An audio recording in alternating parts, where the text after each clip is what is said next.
Have you read the document I submitted? Boss. Yeah, I have. Me. Why didn't you reply? You don't agree? He said nothing. I got frustrated. If you don't say anything, I'll take it as a yes. I'll come to your office this afternoon. He immediately responded, so fast. What do you mean, so fast? Boss. I need to think about it. 2 seconds later, he sent another message. All right. I agree. As a result, he left work early and even gave the entire company 3 days off. I sat at my desk, thinking for a long time, has my boss really resorted to such extreme measures just to keep me? At this point, the whole office was in shock. Just because of one sentence from Ethan Grant. We get 3 days off? Has the boss gone crazy? My coworker, Tyler Chen, kept scrolling through his phone. I held mine, looking around in a daze. So what about the vacation I was supposed to get by resigning? Do I just take the loss? With the economy declining lately, could it be that the boss is so strapped for cash that he's testing us before cutting salaries? Maybe layoffs are coming? Yeah, I went to the office today to submit a proposal and overheard him talking about staff reductions. That must be it. I felt a chill run down my spine. If layoffs were happening, at least I'd get severance pay. Is it too late to take back my resignation? Regardless, I was already standing outside Ethan Grant's office. I have to admit, Ethan Grant is incredibly handsome. Broad shoulders, a slim waist, and well, I haven't seen his backside today. But judging from my daily observations, it must be very firm to the touch. Ahem. A soft cough snapped me back to reality. Do you need something? Ethan didn't look up at me, slowly flipping through the documents in his hands. I buttered him up. Boss, did you read the letter I submitted today? I did. His cold reply cut through the air, crisp and clear like a fresh stream of water. I started to panic but hid it well. It's okay if you read it. I just wanted. Wanted what? He shut the folder, adjusting his gold-rimmed glasses. When did he start wearing those? His response was swift. Of course, I wanted to take back my resignation. If layoffs were happening, I'd rather leave with a severance package. It's not like I was dreaming about his rock-hard abs under that dress shirt or how soft his office chair must be. That would be ridiculous. Didn't I say I'd consider it? Ethan finally looked up at me, his gaze unreadable. Are you in a hurry? In a hurry? I instinctively stepped forward, closing the distance between us. Once again, I emphasized sincerely, Boss, I'm really in a hurry. Ethan froze slightly, a strange redness appearing on his ears. All right, I got it. I'll think about it some more. I softened my voice. You don't need to think about it anymore. At this close distance, I noticed his Adam's apple bob slightly. Damn. That was attractive. What? His voice snapped me back to reality. I've decided to take back my resignation. It was just something I wrote for fun. Unfortunately, I accidentally sent it to him. I didn't mean it. His brows immediately furrowed. Look, you've been considering it for so long and still haven't approved it. I even came to your office. And all you said was that you'd think about it more. Now that I say I want to take it back, you look relieved. You don't want me to leave, do you? But what a shame. Even though working under him is pretty easy, the benefits are great. And, let's be honest, he's ridiculously good looking, enough to make gods and men jealous. That's not why I resigned. I just can't take it anymore. Staying up late writing has drained me.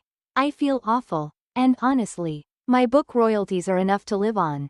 I just wanted to quit and rest for a while. So why am I suddenly regretting this? Ethan remained expressionless, his voice serious as ever. Are you joking? I answered firmly. I'm not joking. It's fine if you joke with me. But when it comes to work.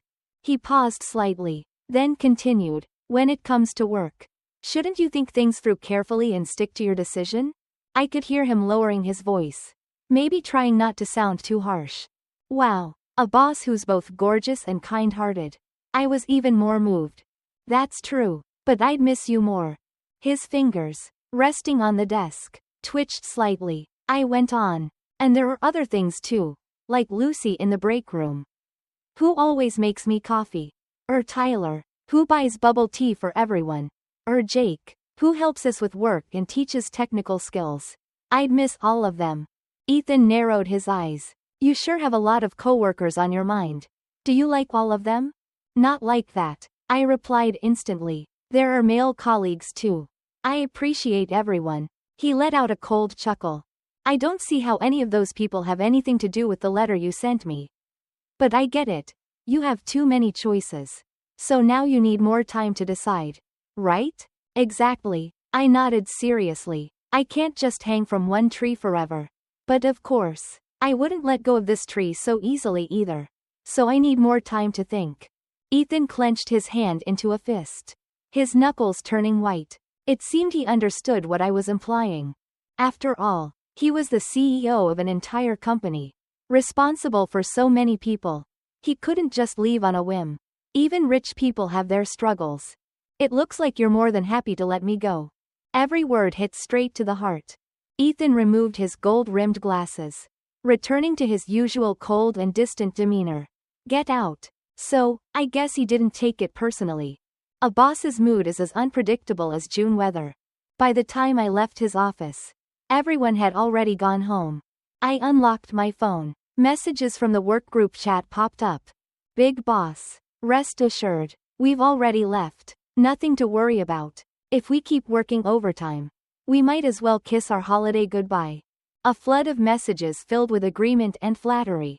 They were sent just as I stepped into the office, their urgency mirroring how Ethan had just hurriedly kicked me out of his office. I let out a deep sigh. I wasn't going to fool myself into thinking that just because I submitted my resignation, the boss gave the entire company 3 days off.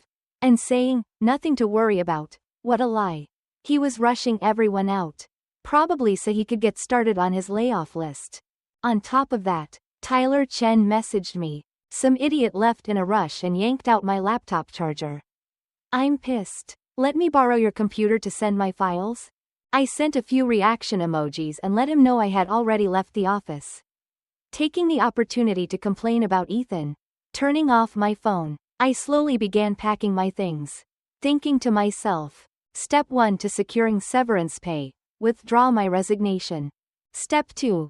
Make my boss fire me instead. While my laptop was still on, I opened the browser and searched. How to make your boss. Swish. The sound of curtains being yanked open. I looked up to see a very dark expression. Don't tell me you just cast your screen onto the projector. Shit. I bolted out of the office, cursing Tyler 100 times over. Tyler, are you trying to get me killed?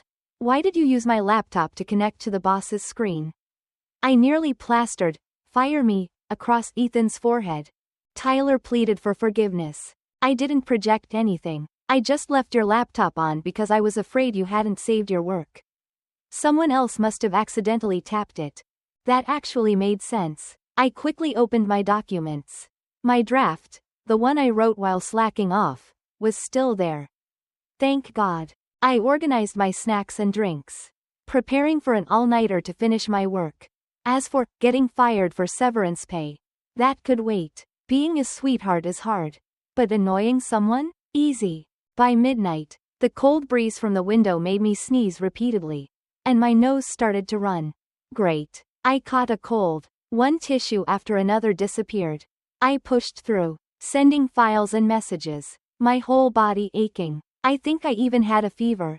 Time to beg for comfort. My editor and I were pretty close, and we often chatted. Thinking of that, I waited for my file to send, but it failed. I struggled to keep my eyes open and typed a message. Still mad at me, even from across the world? It's a long story. A while back, my editor received a nasty hate email in the middle of the night, which left her crying for hours. Since then, she decided never to check her emails late at night again. She probably forgot that today was my submission deadline, so she didn't open her inbox. Yawning, I sleepily dropped my manuscript into the chat and added a message. Don't be mad anymore. Here, check this out. It's good. The moment I hit send, I passed out on my bed, completely unaware of the flood of incoming messages that were quickly retracted.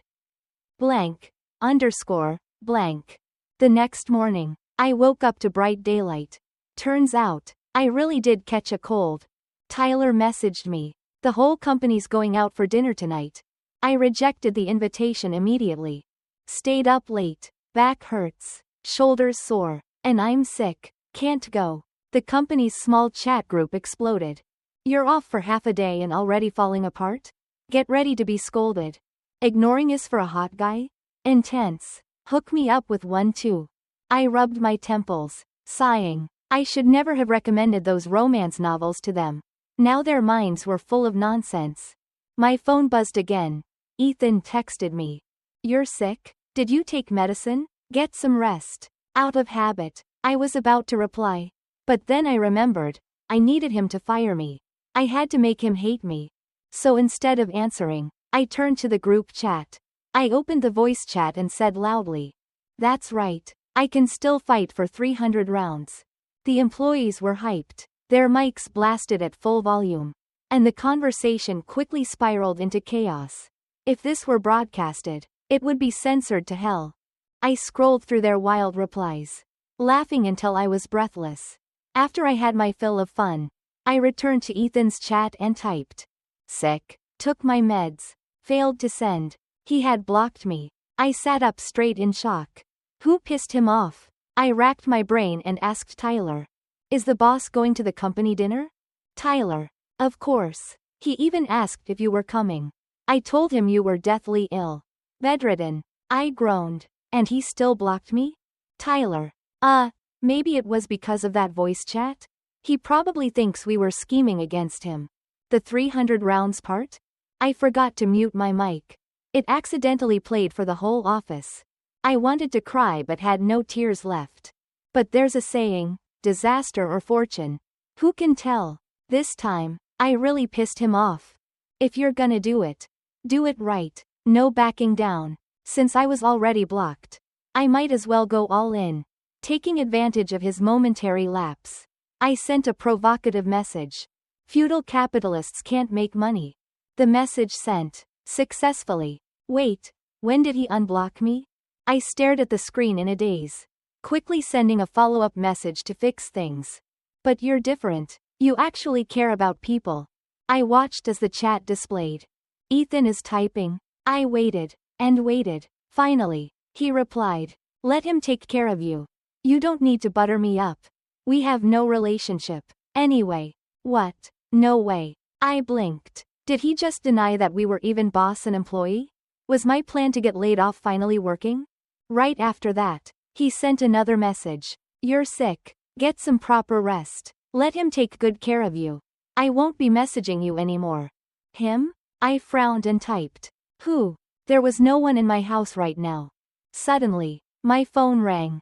The sound of the wind howling through the speaker. Ethan was walking fast. When the background noise faded, his voice turned serious. Dawn, what exactly do you mean? I jolted upright. What do you mean? You said there's no one at your house right now. What does right now mean? I looked around my room, suddenly feeling a chill down my spine. Instinctively, I burrowed under my blanket, my voice tinged with unease. Should there be someone here? What about last night? Of course, no one was here either. Silence on the other end. I tried to recall. And about fighting 300 rounds. I immediately realized something was wrong. I scrambled to explain. That was just nonsense. It was just adult humor. You know, we're all grown-ups. It was just a joke. You know me. I'm not that comfortable with things like that. Ethan wasn't the type to believe things easily. He let out a sigh, the sound blending with the static of the phone call.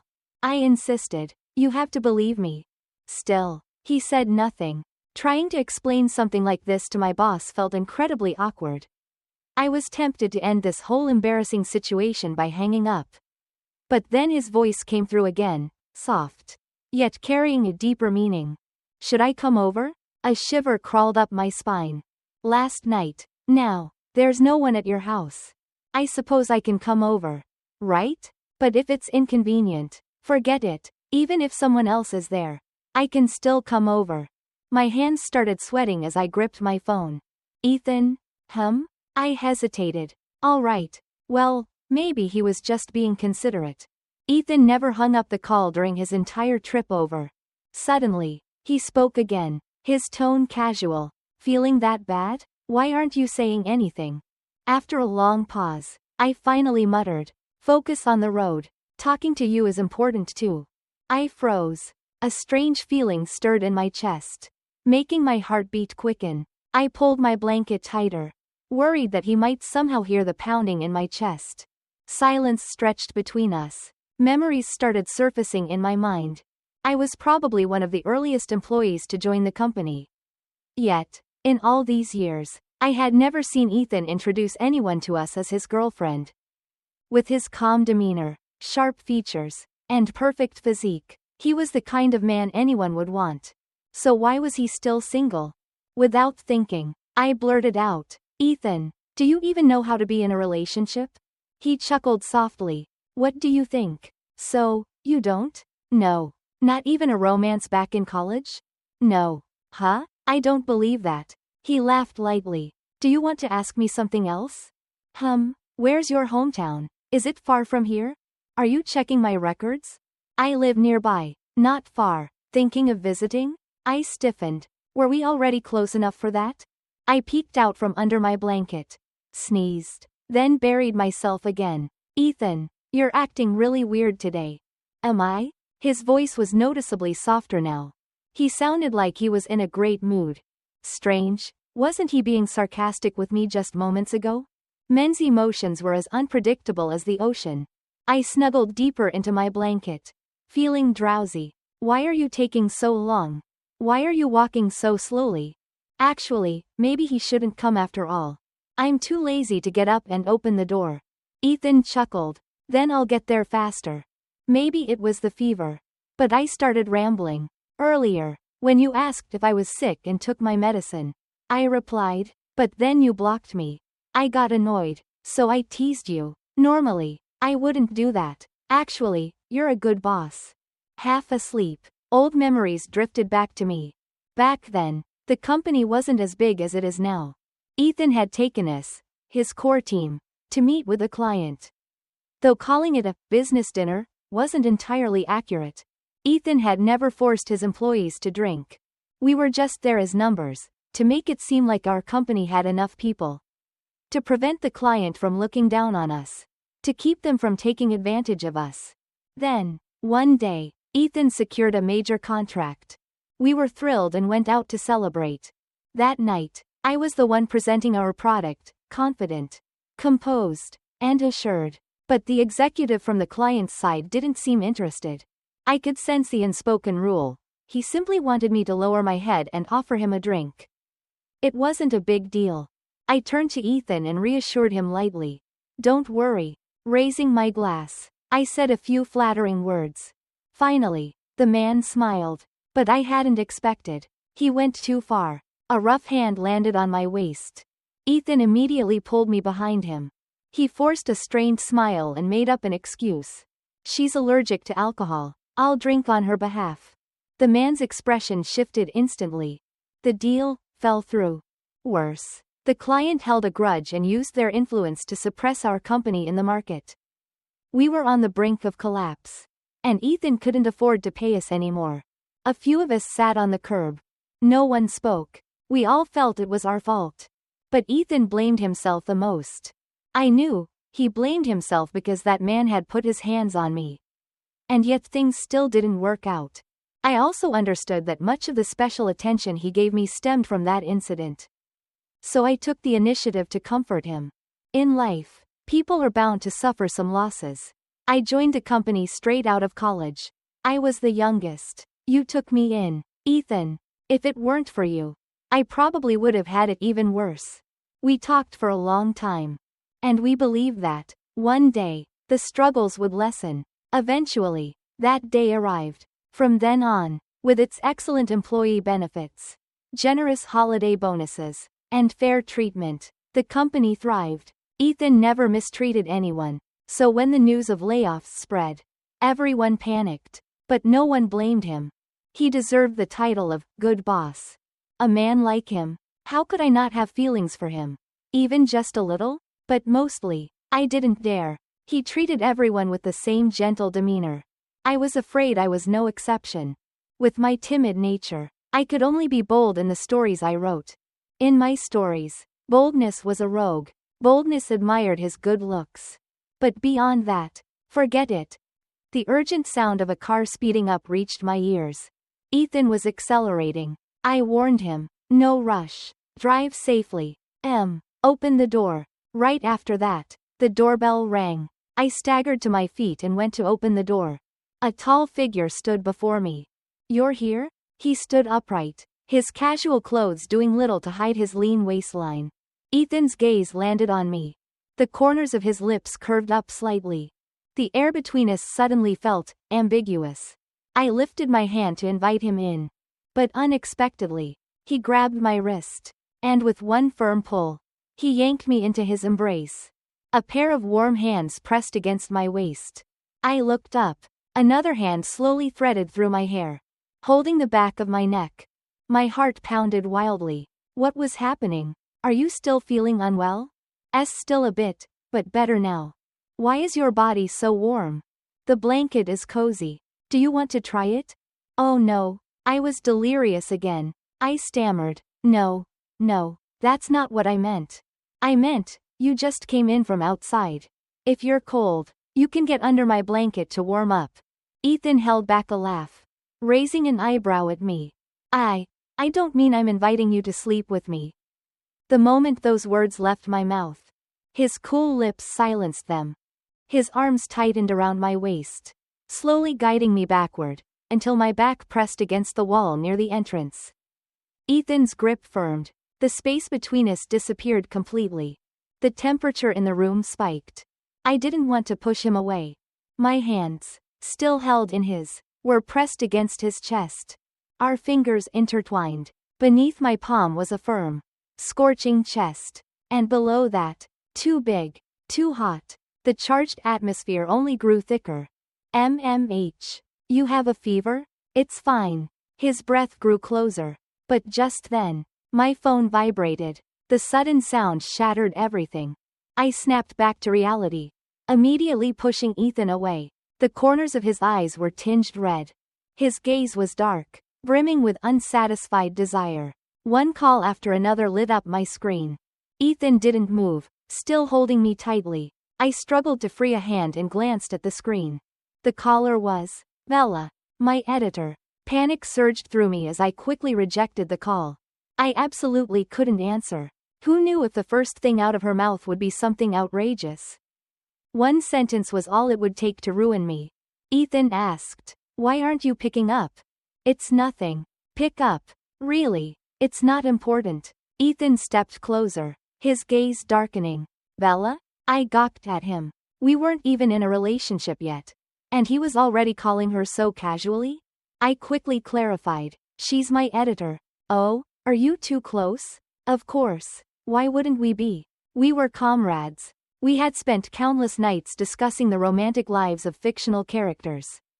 But I lied. Not that close. Just a work acquaintance. I had to maintain my image as the innocent, pure-hearted employee in front of Ethan. Besides, I had only joked about something suggestive earlier. And he had already blocked me. If he ever found out I wrote steamy romance novels, I wonder how he would look at me. Ethan let go of me. His eyes met mine, dark and unreadable. "Really?" I felt a little nervous but stubbornly stuck to my story. "We only know each other online. I've only seen her picture. I know she has short hair and looks pretty decent." Ethan's expression darkened even more. I quickly added, "Oh, well, when we first met, she said her real name was Bella. But we don't talk much anymore. She's probably calling now because she wants to borrow money or something." Ethan glanced at the phone screen, his voice laced with sarcasm. "Borrow money? So she's that kind of person?" I immediately echoed. "Exactly." Then, without hesitation, I blocked her number. Ethan told me to rest while he headed to the kitchen, busying himself with something. I rushed back to my room, grabbed my phone, and quickly unblocked my editor. Then, I frantically explained everything. A moment later, she texted back. "Then your plan to get laid off needs to move faster. Once you get the severance pay, hurry up and write for me." I froze. I had almost forgotten about that. But today, we just kissed. All because of one kiss? Crap. I think I'm in love with him. If I let him lay me off, and then act cold toward him right after we kissed, that would be too cruel. Isn't there a rule that says if you want to get laid off, you have to make your boss hate you? But Ethan doesn't hate me. What do I do now? My editor sent another message. Didn't you say he already planned to cut staff? Just tell him you're exhausted and can't handle it anymore. Ask him to lay you off. Simple. It made sense. Worst case, I could just be honest. I withdrew my resignation because I wanted to get laid off and receive severance pay. Without money, I wouldn't be able to afford my meds later. That was reasonable. Before, I had to be cautious about my approach since our relationship was just boss and employee. But now, everything was different. Truly different. I turned off my phone and collapsed onto the bed. All this trouble just for severance pay, what a headache. The protagonists in my novels seduce their bosses to avoid getting laid off. Meanwhile, I have to scheme against mine to get laid off. Same struggle, different fate. But after thinking it through, I no longer felt tired or achy. A sudden surge of energy filled me. A knock at the door. Ethan walked in, carrying a tray of food. Drink some soup before you take your medicine. He sat down beside me, scooping up a spoonful of soup and blowing on it gently before bringing it to my lips. His tenderness caught me off guard. I obediently took small sips, my bold gaze tracing the sharp angles of his face. Ethan caught me staring and chuckled softly. What are you looking at? I calmly answered, looking at you. Ethan cleared away the empty bowl, then sat down beside the bed, taking my hand in his. We looked at each other for a moment. His gaze tonight, it was warmer, more intense. I came in such a rush today. There's so much I haven't had the chance to say. I already kissed you, so I think you must have feelings for me too, right? The scene from earlier, that overwhelming rush of emotions, flashed through my mind. My face burned. Without hesitation, I answered firmly, yes. Ethan smiled. Daisy, I've liked you for a long time. Should we start dating? I didn't hesitate. Yes. During the 3-day holiday, Ethan made the most of it. Every day, he came over to my place, cooked for me, and made sure I took my medicine. One night, when the sky was completely dark, he held me tightly, reluctant to leave. I held onto his hand, pulling him down to sit on the bed with me. After thinking it over, I finally spoke, my voice serious. Ethan, I need to talk to you about something. He pressed a soft kiss to my hair. Go ahead. I took a deep breath, my voice growing quieter. How about, you let me quit? His body stiffened for a moment. Then his arms tightened around me. His voice was low and husky. That's what you want? I looked up, my nose brushing against his throat. I leaned in, wrapped my arms around his neck, and straddled his lap, pressing a soft kiss to the hollow of his throat. I've been meaning to say this for a while now. Ethan's breathing grew unsteady. His warm hand slid from my back down to my waist, giving me a teasing pinch before pulling me closer. The sudden change beneath me made me tremble with embarrassment. His breath, hot against my ear, sent shivers down my spine. Daisy, I don't want to let you go. If it were you, could you bear it? Bear what? Aren't we supposed to be talking about layoffs? Before I could even process it, the situation flipped. Ethan shifted positions. One hand gripped my ankle, guiding my foot to press against the firm muscles of his abdomen. I gasped, my breathing growing rapid. He leaned back slightly, revealing his perfectly sculpted upper body. Then, in a voice that made my head spin, he murmured, Daisy, do it yourself. I completely forgot why we were even having this conversation. Narrowing my eyes, I took my time admiring the view. After a lingering kiss, I grew bolder. The tip of my toe traced slow circles over his abs, then slid lower. Ethan let out a low groan, completely losing control, and the two of us spent the entire night drowning in desire. The next morning, as soon as I woke up, I asked Ethan, so, have you made a decision about the layoffs? He looked at me, his face blank. When did I ever say I was laying anyone off? I was stunned. Now, we sat on opposite sides of the bed, both lost in thought. I pressed again. I mean, I was originally going to resign. But then I heard there was going to be a layoff. Not that I was just thinking about it, I already submitted my resignation. Ethan still looked confused. But I never received your resignation letter. How is that possible? I jumped out of bed and immediately opened my laptop. I searched through Ethan's inbox. And then, here, didn't I submit it already? You even downloaded it, and now you're denying you ever saw it. That deserves a little punishment. I playfully smacked his butt. The sound rang crisp and clear. Ethan caught my wrist and pouted. Open it and let me see. Fine, I'll open it. But when the screen lit up, instead of my resignation letter, a certain, spicy draft I had written in my free time appeared. The text was vividly detailed, filled with bold descriptions. A character slowly approached Ethan, their fingertips tracing along his throat, his collarbone, then sliding lower to his chest. Mr. Carter, I can't take it anymore. Let them leave early. Why was it this story? I knew I had written it with no restraint. But did he really have to find it so amusing? Ethan smirked knowingly. I especially like this part. Thud. I slammed the laptop shut. Ethan turned his head, his tone teasing. But I didn't even say which part. Like hell you didn't. Ethan, get out. My face must have cycled from pale to red to green, a whole spectrum of colors. Someone stifled a laugh and slowly walked out of the room. I took a deep breath to calm myself before reopening the laptop to check.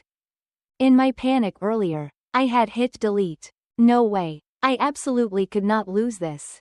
That draft had taken me 2 full days to write. I frantically searched through my folders, finally breathing a sigh of relief when I found it. But the crisis wasn't over yet. I realized I had accidentally sent my newest draft to my editor. Lynn. No, wait. I had meant to send it to Lynn. But I had mistakenly emailed it to Ethan instead. Their profile pictures looked the same. Their names were way too similar. I quickly messaged Lynn. I just did a fortune reading. This name is bad luck. She replied instantly. Nah, it's a good name. Just change it to a Western male name, so the foreign readers don't email you with complaints. Haha. I had no words. I went to JHU's forum and searched for a classic question. What should I do if I accidentally sent my spicy novel to my boss? The replies came flooding in. Buddy, maybe consider relocating to another planet? This question is making me feel secondhand embarrassment. What's your boss's reaction? Drop the full draft here, and I'll analyze it before giving advice. Updates, please. We need details. I clenched my teeth and scrolled further. Finally, I found a useful comment. Use spicy novels to train your boss. Do it. There was no explanation, but a flood of replies followed. Man, they're about to feast. What luck. This is practically a high-quality textbook. So the trick is to write even more for him? Treat him like a tool for your own enjoyment. A spark of genius ignited in my mind. This person was a genius. But for now, there was still a bigger issue.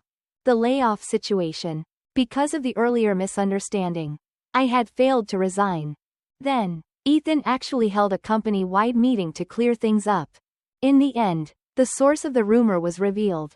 It was Ethan himself. After receiving my LoveStory draft, he had misunderstood it as some kind of indirect message. Confused, he had called someone to ask for advice. During the call, he casually mentioned layoffs, and someone in the company had overheard it. Fortunately, the misunderstanding was resolved, and even better, Ethan gave the entire company a raise. The whole office erupted in celebration. But a few coworkers who had heard about my resignation approached me one by one. If you're not feeling well, just rest a bit longer. The boss already lightened our workload. If you need help, we can cover for you. Seeing their sincere expressions, my heart softened. They were right. If I left, who would keep the novel resources team running? I knew it. They were all just after my talent. My work was primarily published in foreign markets. And domestically, it was almost impossible to access. If anyone wanted to read the official version, they had to rely on the foreign edition and translate it themselves. I was both the author and the translator. The entire office depended on me for their intellectual entertainment. If I didn't do it, who would? Take a break. Do something more proper for once. A stack of documents was shoved into my hands. I opened them, full of sensitive content.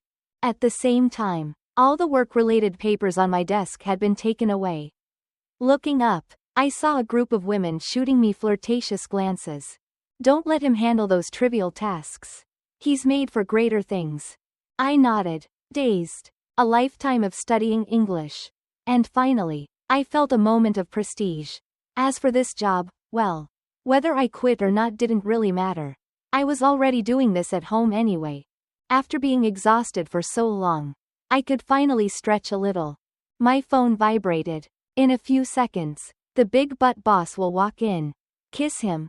I grabbed the freshly printed proposal from my desk and strode into Ethan's office with a serious expression. This is the new plan. Look it over carefully. Ethan lowered his head, flipping through the pages. I don't quite understand this part. Maybe you should come over and explain it to me? I walked slowly toward him. Suddenly, my foot twisted slightly, and I fell right into his arms. Secretary Daniels, why are you so clumsy? Oh, right. I was his secretary now.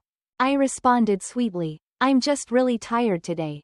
Ethan leaned his head on one hand, his tone ridiculously playful. But there's only one chair here. How about both Secretary Daniels sit together? He patted his thigh lightly. I pretended to hesitate before sitting down. Mr. Carter, which part don't you understand? He pointed to a word. Kiss. What does this mean? I don't quite get it. Secretary Daniels, could you demonstrate for me? Smiling seductively, I wrapped my arms around his neck and gently placed a kiss. After exploring everything possible, I suddenly ran out of inspiration and decided to take a break. Finally, I invited a master to assist. Babe, I finally met my editor in person, Madeline. She was quite a unique character. An editor who specialized in providing not-so-wholesome content for readers. Because of the heat, she had even shaved the back of her head. But her face was incredibly sweet, sweet with a touch of wildness. Show me something interesting. Madeline patted her mysterious-looking bag. A knowing smirk on her lips. You're going to love this. And so will your husband. Because of this, Ethan and I took a half-day off. And I specifically told him not to come over today. But he replied, "What's up? Bored of me already? Got me and now you don't cherish me anymore?"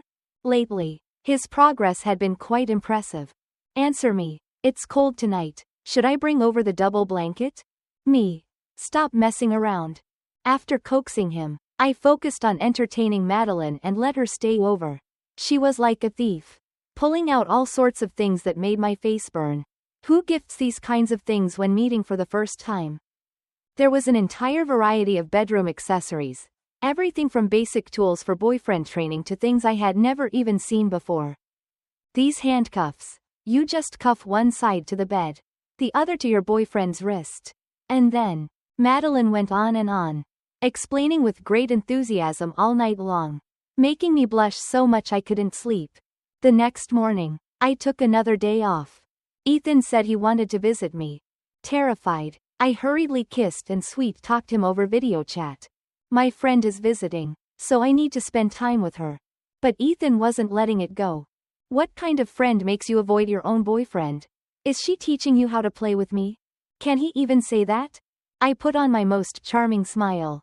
Of course not. She's just a little shy around strangers and wants to stay with me for a few days. Once I finish tidying up, you can come over, okay? In the video, Ethan suddenly looked pitiful. You guys are making a mess? Daisy, aren't you being a little too much? That hit me right in the heart. It was true. Whenever Ethan came over, we would run around and play. But I was always the one nagging him. Be careful, don't mess things up. Mostly because I was too lazy to clean. Maybe I really had been too strict with him. I comforted him from afar. You're right. I'll reflect on this. I've decided, from now on, you can do whatever you want when you come over. Ethan pressed his lips together. He didn't look very happy. Just then, Madeline found something interesting and called me over. I was about to hang up. But Ethan deliberately tilted his phone down. The bright camera light illuminated his waist. My face instantly heated up. This brat always had to tease me at the worst possible moments. Baby, fix these for me, will you? Then, he pulled his waistband down just a little more, revealing defined lines of muscle. I covered my mouth, curling up under the blanket with my phone. In the dim light, Ethan's voice trembled slightly. Daisy, does it look good? I peeked out with only my eyes showing. Yeah, can you go a little lower? The camera suddenly moved. The beautiful view disappeared. Panicked, I cried out, don't move, I can't see anymore. But Ethan casually pulled his waistband back up and threw out a single sentence. Premium content. You need to pay. Cash only. Immediate payment required. Annoying. Alright, you go enjoy your time with your friend. I'm taking a shower. Wait, what? Now I was the one anxious. A shower? In the middle of the day? Is someone at your place? Ethan raised an eyebrow, spinning his camera around quickly. Not sure. You'll have to come check for yourself. Where did he even learn this trick? Before I could say anything, he hung up, leaving me pulling my hair in frustration. Daisy, are you going to rescue me or not? Madeline's weak voice called from the living room. I rushed out of my bedroom. I called you for 10 minutes. And you finally came out. My expression darkened. What the hell are you doing? Playing escape room by yourself? Apparently not. But these handcuffs, why did they feel so real? She thought she could break free with just a little effort. But to her shock, they were incredibly high quality. These weren't some playful couple's handcuffs. These were criminal grade. Frustrated, I lightly tapped her wrist. Stay put. I'll go find the key. 1 hour later, Madeline and I stared at each other. Where's the key? Something felt off. We couldn't find it. What now? My frustration reached its peak. I was about to unlock my third eye out of sheer anger. After texting Ethan that he didn't need to wait for me anymore, I collapsed onto the couch. Honestly, you might as well go to the airport like this tomorrow. I bet people will clear the way for you. Maybe you'll even get priority boarding. Madeline rubbed her nose awkwardly. So embarrassing. How could someone as clueless as her be such a brilliant editor? And a best-selling one at that? Did none of her authors ever tell her she was a total goofball? A lucky goofball. Every book she touched turned into a bestseller.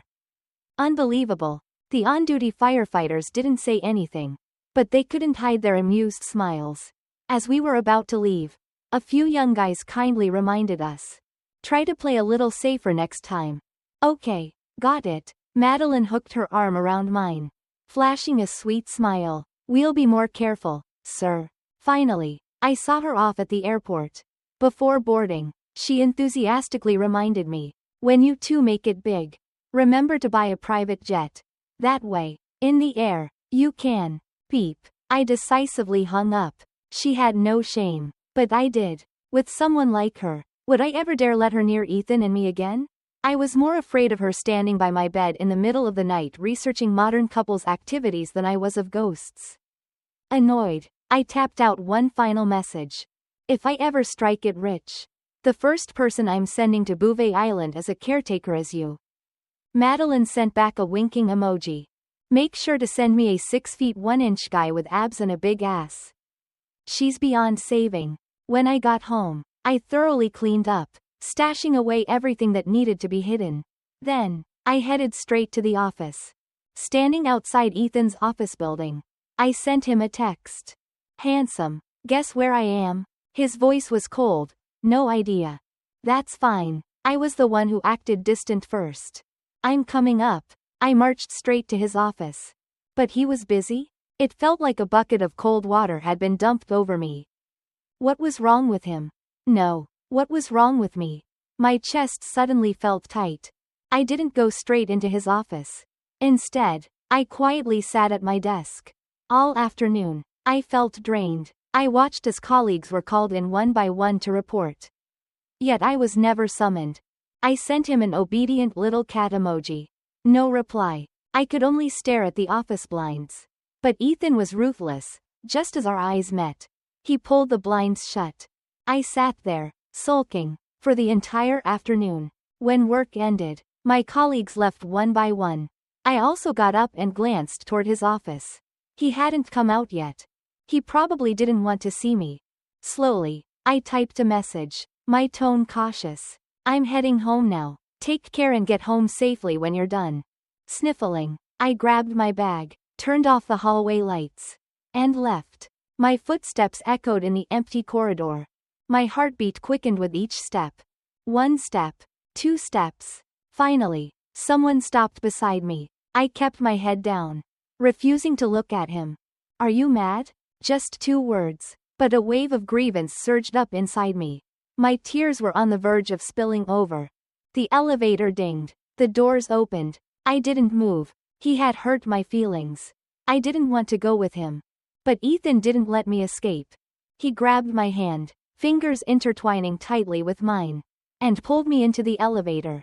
The more he did that, the more wronged I felt.